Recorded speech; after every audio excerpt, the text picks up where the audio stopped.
Hello and welcome back to another Millennial Minute. I'm David Grasso, and today's burning question: is military spending too high? You've already heard from our esteemed guests. They're both friends of Bold, and they're friends of mine, Max Burns and Erin Elmore. Hey guys, so Max, military spending is too high. You said it's 10 times the amount, right? But the US is a superpower, right? So doesn't that make it okay?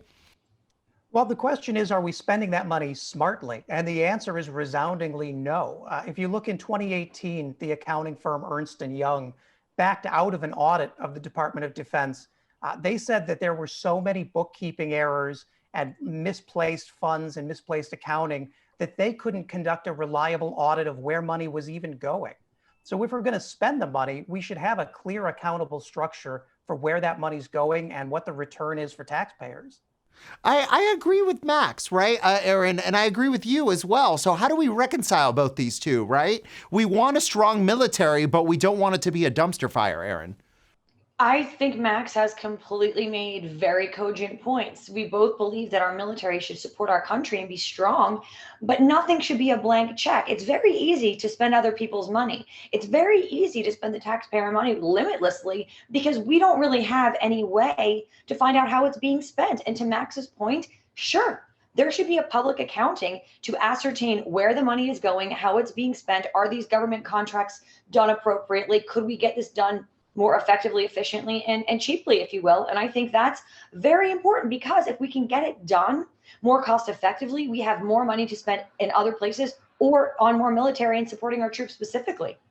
Yeah, Max, it seems like liberals go hard after accounting for all the military spending, and Republicans seem to go hard after social spending. Shouldn't we be trying to make our government smarter instead of arguing about the size and scope of government?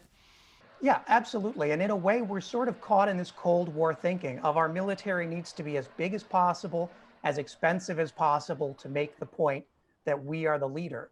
But the military and technology has changed massively over the last 40 years. You can run an effective combat-ready military without the bloat. And I mean, this is not just a liberal thing. Uh, GOP Senator Chuck Grassley has actually taken the Department of Defense to task for hiding trillions of dollars over the last 2 decades in a system called plugging, which is essentially moving money between departments to keep from giving it back to taxpayers. That doesn't make anybody safer. Yeah, Erin, and you brought up a really interesting point, which I think progressives and conservatives agree on. Why are we not taking care of things at home? And moreover, if we are involved in foreign conflicts here in our own backyard in Central America, we have some serious issues, but we're off in the Middle East doing stuff I don't really understand. Why aren't we looking after what's going on in our own backyard and, most importantly, right here at home as it pertains to the military? I think that's a very, very, very, very salient and smart point because foreign wars are expensive and lucrative. There are a lot of government contracts. People make a lot of money. And I will say for President Trump, he was the first president and God knows how long to not get us into any new foreign wars, which saves us money and saves us lives. So I really think that Democrats and Republicans should come together and try to minimize these casualties and minimize spending and work harder and smarter to make a better military and give that money back to taxpayers, because certainly, as we know, we have stimulus bills that are pending and there are Americans that really need this money. Perhaps there's a way to make these two things work together and hand in hand and work out for the taxpayer without just making the United States go further and further and deeper into debt.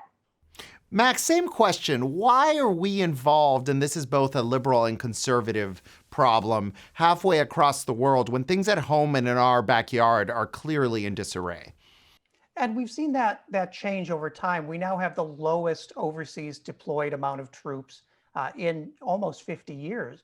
But the problem is, even when we're not fighting foreign wars, we're not managing the money efficiently. In the last year of the Trump administration, there was $370 billion spent on government contractors for the Pentagon. But the Defense Department Inspector General said over half of that money couldn't be accounted for at all in terms of getting a return. So this is something that we need to look at, not just in terms of overseas and over there, but back here in Washington and how we're appropriating the money that we're spending. So transparency is usually the best sanitizer, Erin, and I'll give you the last word. Should we have more transparency with government spending, especially military spending? I think that this could be a very bipartisan effort, and both sides of the aisle could get together and say, let's just do some accounting here. Let's figure out where this money's going and how it's being spent, and have someone that really understands this on a granular level go through it line by line in almost an accounting style way to save the American people money. As indicated earlier, it's very easy to spend other people's money. Let's make it just as easy to save other people's money. Yeah, you know what's fascinating is I have a liberal and a conservative, and they're not screaming at each other and moderated by a moderate, which proves that this is possible. So everyone out there, folks, like what you're seeing in the mainstream media is absolute garbage. So on that note, thank you so much. As you said, Erin, earlier, journalism is dead. I don't think journalism is dead. It's happening right here. So thank you so much, guys. Thank you. And thank you all for watching. Be sure to follow us at Bold TV on all the major social channels, and we'll be back with many more Millennial Minutes on important topics that matter to both you and me.